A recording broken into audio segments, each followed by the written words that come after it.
The unexpected strandings of the North Atlantic right whale are demanding immediate response. But the significant die-off of this mammal species can actually be linked to the changes in our environment. Meteorologist Steve Fundero takes a deep dive into the issue. What killed that whale? A stranded right whale. Third of its kind in a week. Stranding after stranding. NOAA reports over 20 deaths of the North Atlantic right whale since December, with less than 400 whales left in the species.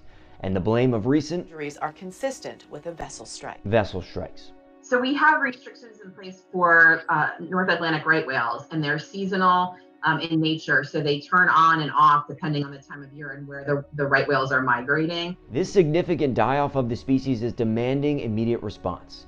PEER, or Public Employees for Environmental Responsibility, along with the Ocean Foundation, have called for action with a rulemaking petition. We view that as an opportunity to wade in and give NOAA a template or a game plan they can at least react to, help the agency along, given that they need to report back to Congress they at least have a strategy.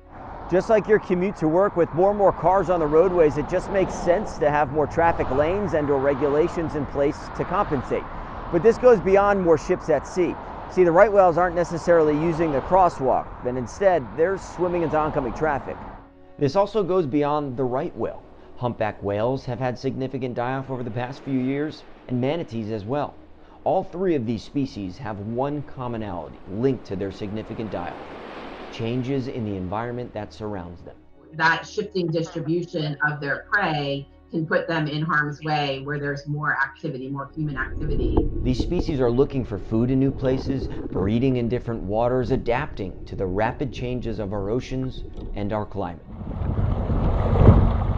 Healthy shoreline, intermingled. Senior scientist Chris Moore with the Chesapeake Bay Foundation sees these changes right here in our backyard. You know, climate change is making our job harder in terms of efforts to restore the bay for, other species that are here in the region, and, they're going to be adapted for the changes that we might see. Some of them are more harmful than others. Some species adapt with ease, others not so much. It's a way the environment finds balance. Those really, really important green features along our coast can still support not only the ecological pieces that they need to by supporting fish and shellfish and things like that, but also continuing to protect our shorelines.